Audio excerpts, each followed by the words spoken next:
Hiring managers, what's the most strange or cringeworthy thing a potential candidate has said or done during the interview? Story 1.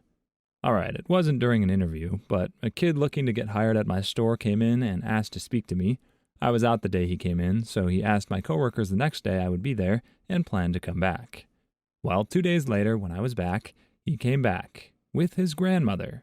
Now, this didn't bother me at first because we have hired some kids who were too young to drive but had a good head on their shoulders. What did bother me was when the kid stood by the door and the grandmother came to talk to me alone. She started having the interview for him when I didn't even plan on giving the kid an interview yet. She handed me a resume that I'm fairly sure she designed in paint and started spouting off all these really admirable traits about this kid. Meanwhile, he stood by the door and looked straight down at his shoes. She told me what a hard worker he was, how quick of a learner he was, and because this was a retail job, she tried to tell me how personable he was. I crap you not, this lady looked me dead in the eyes with her grandson standing 50 feet away and tried to tell me he was great with people and that he had no problems approaching anyone. I was stunned.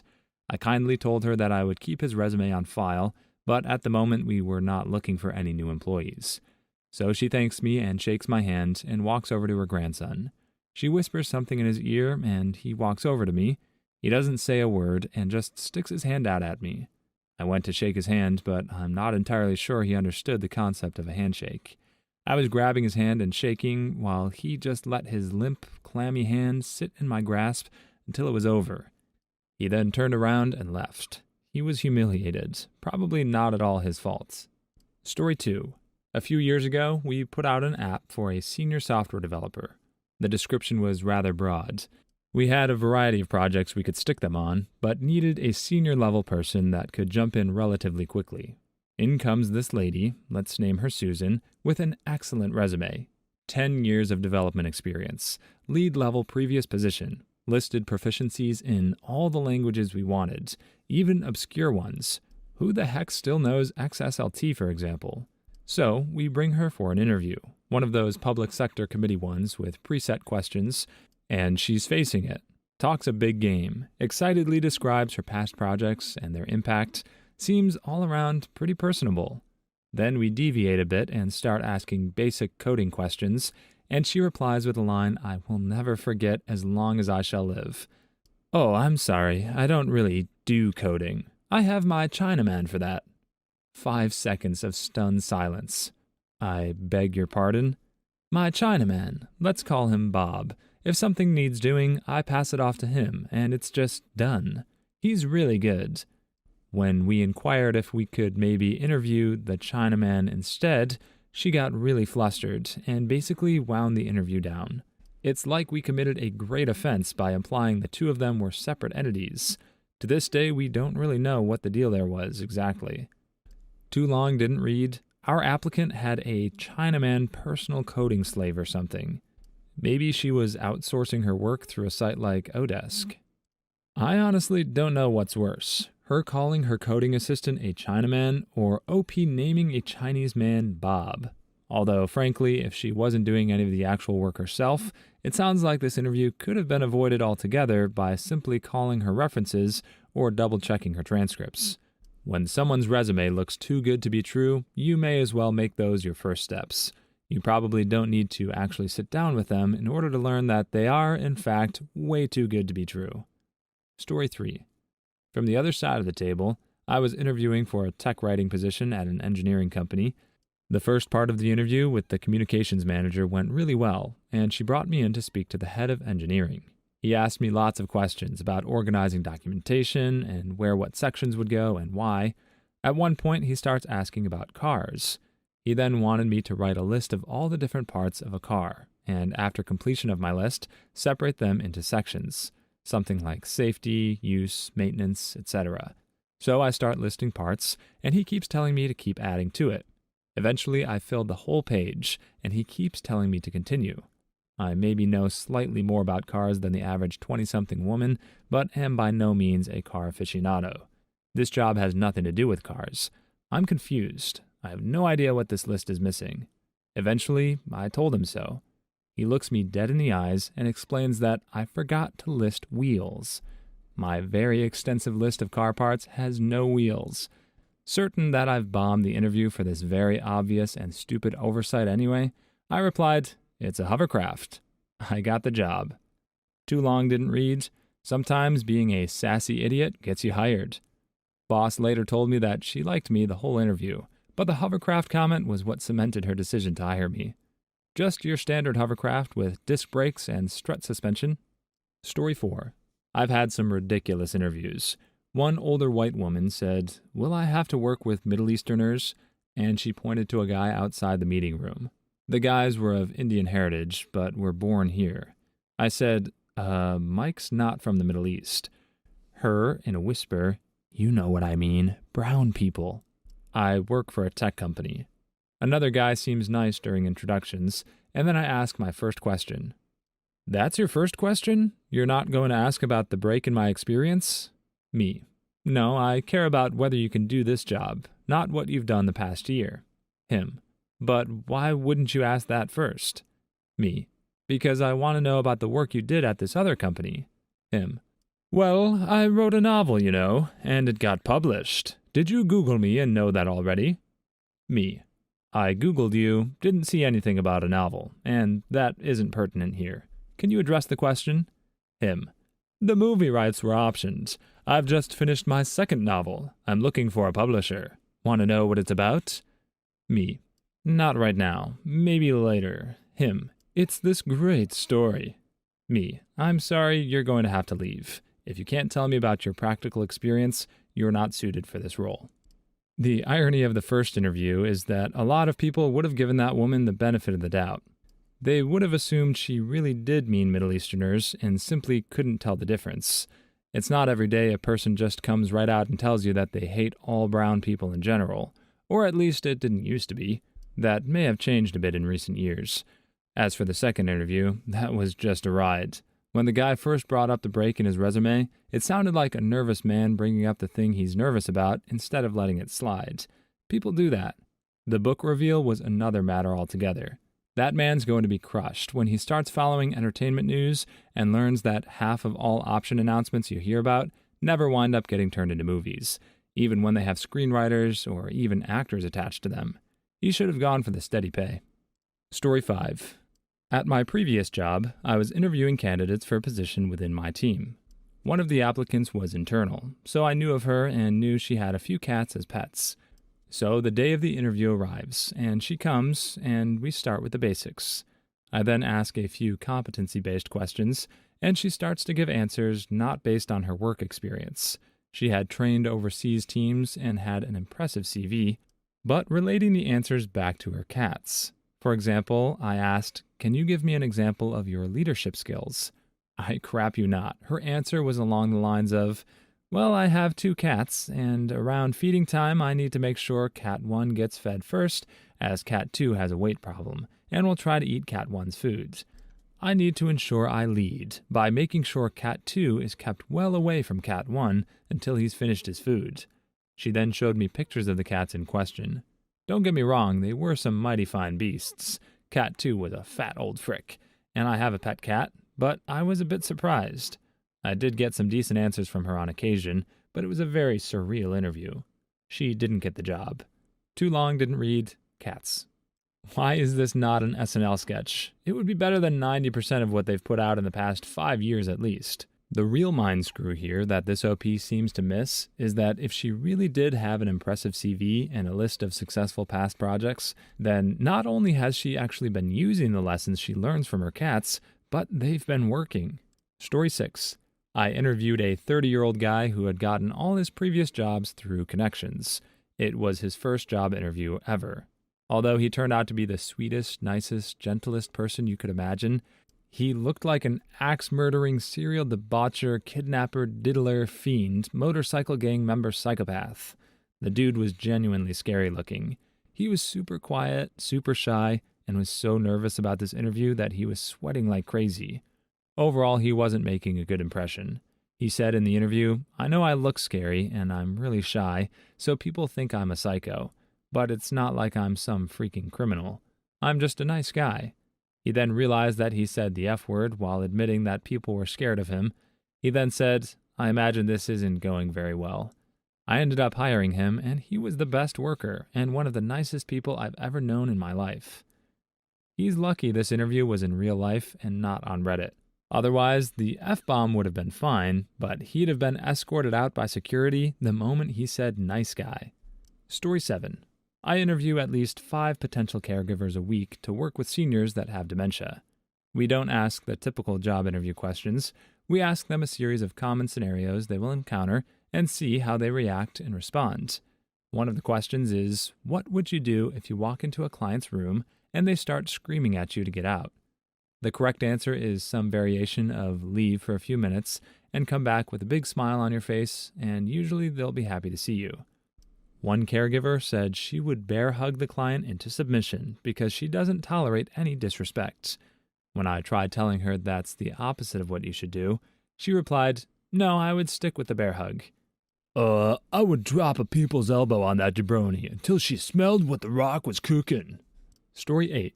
Smoking hot woman applying for a project manager job. Spotty job history. Seemed qualified and interviewed well. Had a criminal charge on her background check.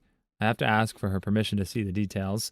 We use a third-party agency. She agreed. Public disorderly conduct. Basically, I was semi-naked and drunk on public property in my last year of college. I chose to ignore it, hire her. She doesn't even end up reporting to me. A year later, she came to thank me. Said I was the first person to not try to use her minor charge as leverage for fricking her as her boss. And I was also discreet and never passed on the info post-interview. This was her 5th job in 3 years. I felt bad for her. Thankfully, it's all been successful ever since. You've made a big change in her life. That's what it's all about. Story 9. I was on an interview committee for an IT position, and I had shaggy, longish hair at the time. This kid comes in, has a pretty terrible interview, but he's confident the whole time. When we asked him if he had any questions or comments, he looked at me and said, "I came in and saw your hair, and I can't believe they actually hire people like you." He was probably nervous, and I think his intention was to say that he's glad we don't just hire the typical professional-looking type. Unfortunately for him, it did not come off that way. If he had a terrible interview, then it sounds like he wasn't going to get the job anyway. But it's amazing that there are still people left in the world who don't understand the phrase, "people like you," is going to have the potential to offend somebody regardless of the context. There was a viral tweet a month or two back where someone congratulated Mexicans for one of their own getting cast as a major Marvel villain. It was clearly meant to be complimentary and supportive, but the way it was worded made it go viral for all the wrong reasons. Think of dealing with 2022 society the way you deal with a 90s sitcom wife. It's not about what you say, but how you say it. Story 10. My favorite was when I had to interview this total bro. So many cringeworthy interview mess-ups, I had to hold myself from laughing. When asked about dealing with difficult customers, he mentions how he hated dealing with crappy brown people with long butt last names. I had one recently where the person came in with a tank top and board shorts, then started the interview by saying, "Sorry, I was just on a trip in Bermuda." Puts thumbs in tank top straps. That's probably why I'm so tan. We did not hire this gentleman. Story 11. I interviewed a leprechaun once. He was a short, somewhat overweight guy that was of Irish descent, had red hair and a beard. He chose to wear, of all things, a green suit to the interview.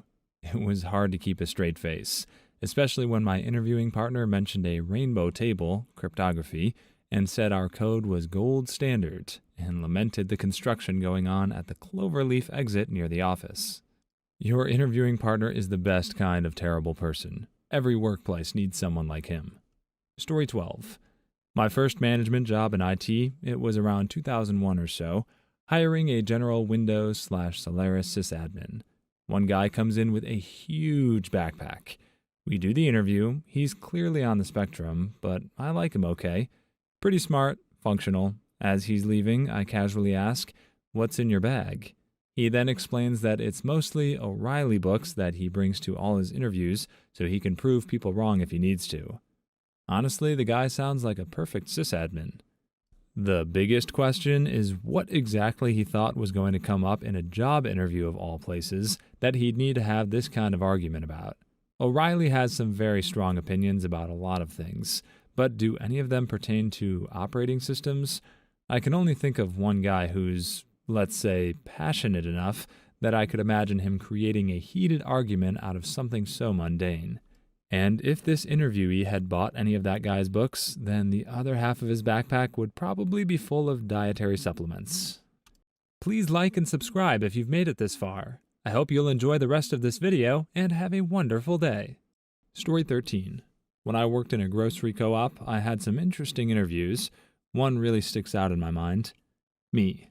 Why do you want to work with our company? Him. Because you guys don't drug test. Me. We do random drug testing. What makes you think that we don't? Him. This is a co-op. You guys sell weed. Why would you drug test? That's hypocritical. That's how we found out that the receiver on the loading dock was selling drugs out the side door. Story 14. We had a girl come in for an interview who brought her boyfriend. He didn't wait in the car. He actually wanted to sit in on the interview with her. When I explained that it wasn't protocol and he'd have to at least wait in the break room, he actually got angry at me. She wasn't a bad candidate, but I didn't want to risk anything to do with her boyfriend bleeding into our office. Story 15. A candidate where I worked, when talking about how he performs in a team, told the story of a guy they called Dirty Johnny because he was Mexican. The most common reason I vote no for a candidate is the tell me a story where you worked on a team question. So many people, despite knowing full well they're at an interview, proceed to either throw their coworkers or boss under the bus or to be blatantly gender-biased or xenophobic. Story 16. Me. Can you tell me about the gap in 2010 to 2012? Them. I took time out to work on myself. Me. Okay, so can you tell me why you left your last position? Them. I was asked to leave, and I have to disclose this. I embezzled from them. Me. So did you work on yourself in prison between 2010 to 2012? Them. I don't think that's important. Now I Google people every single time before I interview them. Past mistakes shouldn't prevent you from ever being able to work again. It's unclear if this OP sees it that way or not, but it doesn't matter. In an interview with someone who does see it that way, this candidate still messed up. Never tell a lie that can easily be researched. And when you have something you're nervous about, never preface with, I have to disclose this. Maybe they'll know you're obligated, but maybe they won't. They might have taken it as an honest gesture, and you've instead gone out of your way to tell them it was begrudging. That's not a good look. Story 17.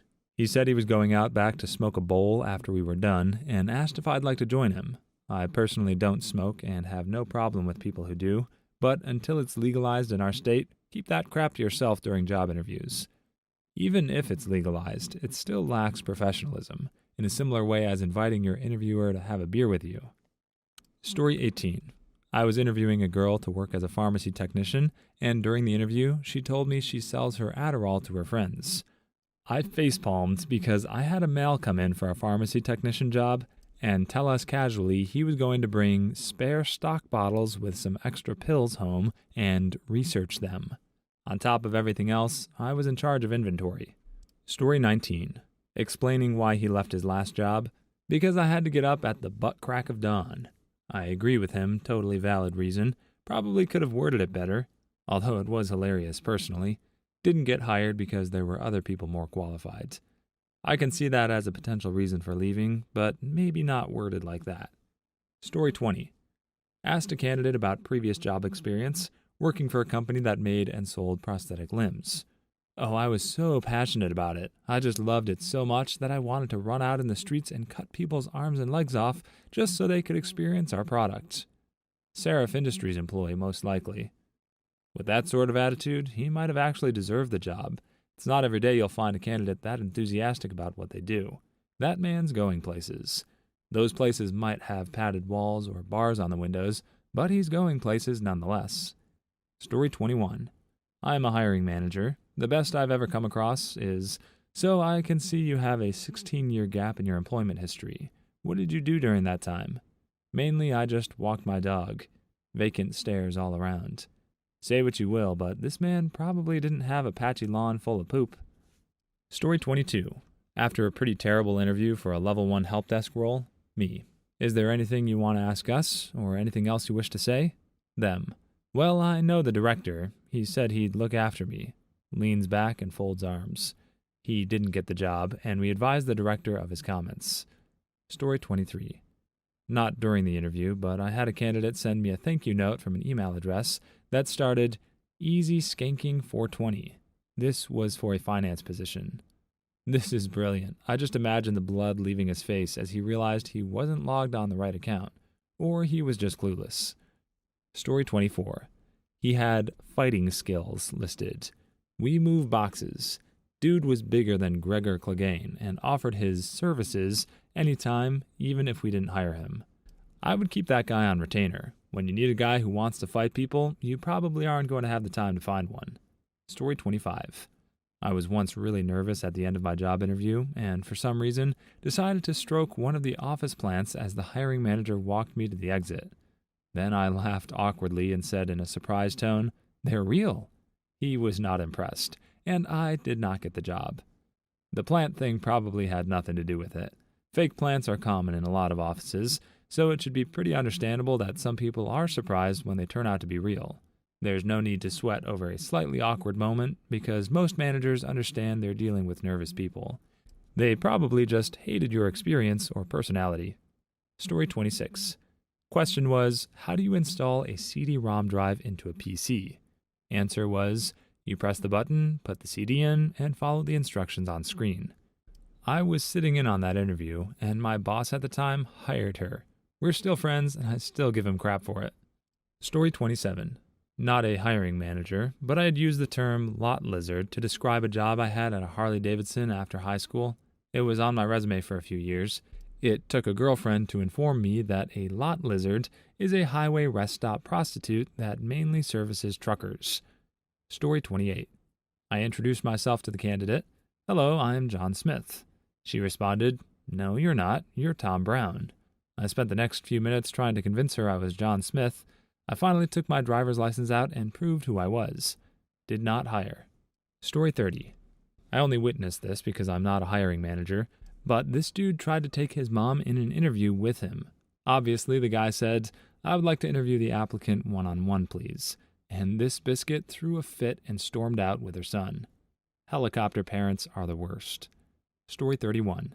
Not a hiring manager, but at a place I worked at, they were passing around an application of a guy who had to state that he had been convicted of a felony.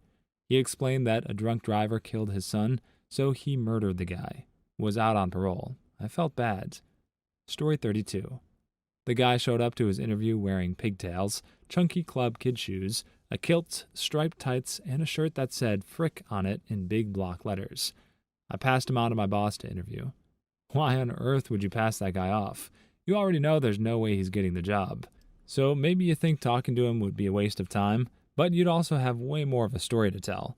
In fact, I'm a little mad you didn't get your boss to comment on this thread in your place so we could hear more about this guy. At a bare minimum, it seems like most people would be intrigued at his answers to why he thought showing up to an interview dressed that way would be a good idea. He had to have some sort of thought process, and now none of us get to know what it is. Huge fail, OP. Story 33. I asked a candidate if he was bilingual. He got shocked and uncomfortable before very awkwardly trying to flirt. When I explained what bilingual meant, he replied with, "Oh, no, I only speak American." Well, I guess he gave you his answer. Story 34. When asked about strengths and weaknesses, the candidate replied, I crave KFC and often get myself a bargain bucket. I just didn't know what to say next, let alone whether they considered it a strength or a weakness. The craving is the weakness. The bargaining is the strength. Is that really not obvious? Story 35. Me. Tell me about your strengths and areas for improvement. Her. Pretty good. Me. And your areas for improvement? Her. Not really. I know a girl who answers questions like this. I kind of want to run her over sometimes. Story 36. Before I had even asked the guy to sit down, he said, Yes, this seems like a nice place to work. When do I start? I like confidence in a potential employee, but there's no need to be cocky. Story 37. When asked about experience with source control software, the guy we interviewed said, I have actually written a song about it, and before we could stop him, he started singing. Story 38. Guy admitted to criminal record of methamphetamine possession on application, showed up tweaking so hard he couldn't sit still. Needless to say, it was a very short interview. Story 39. We had a manager who did phone interviews. She calls one candidate who answers, "Oh, thank God, an Australian. I'm so sick of speaking to Asians." This manager was Asian. Story 40. While interviewing a prospective new designer, we noticed he'd totally plagiarized a design that was known to us. After he repeatedly denied it, I just got up and left. Story 41. A girl stopped me mid-question, she even put her hand up, to ask my star sign, then the star sign of my significant other. Then she asked me to describe our relationship. It would be great to know what position she was applying for. There are some jobs where it might not actually hurt to have someone who gives you free, unsolicited psychic readings. Maybe you work at the planetarium, for instance. There are a surprising number of people who don't know the difference between astrology and astronomy. She would have been the perfect one to teach them. Or perhaps she'd be the perfect one to feed their ignorance. Depends on which you prefer. Story 42. Received a resume titled Zach's Anal Resume .doc. It wasn't arse enough. Spelling errors, punctuation problems, and not one reference to arse. Poor Mr. Sanal, eliminated because of one capitalization error. Story 43. She vomited on the desk, then tried to continue the interview like nothing had happened. I'm not the hiring manager. Wasn't even there when it happened. Story 44. I actually did this because I was nervous. Is this a picture of your wife? She's beautiful. That is my 14-year-old daughter. Nice, nice. Story 45. Candidate. When I was at the University of Ohio. Me. Your resume says you went to the University of Tennessee? Candidate. Wait, which resume do you have? Story 46. I was doing interviews and got to the standard, "What is your weakness?" question. The guy's response was, "Personal hygiene." Story 47. Nah, bro, stopped using rubbers like 2 weeks ago. Was the response to my question about familiarity with agile processes. I sat here for way too long trying to figure out what the guy could have meant by this, and I'm drawing a complete blank. The bigger mystery is why anyone would even assume that's what their interviewer was asking them about. If an interviewer asked you a single question that would actually merit this response, they'd be setting themselves up for a lawsuit at worst and an afternoon watching training videos at best. And nobody's dumb enough to put themselves in that position, at least with someone who doesn't rely on you for their paycheck yet. Please leave your stories in the comments. I'd love to make a video of them in the future. Also, don't forget to like and subscribe.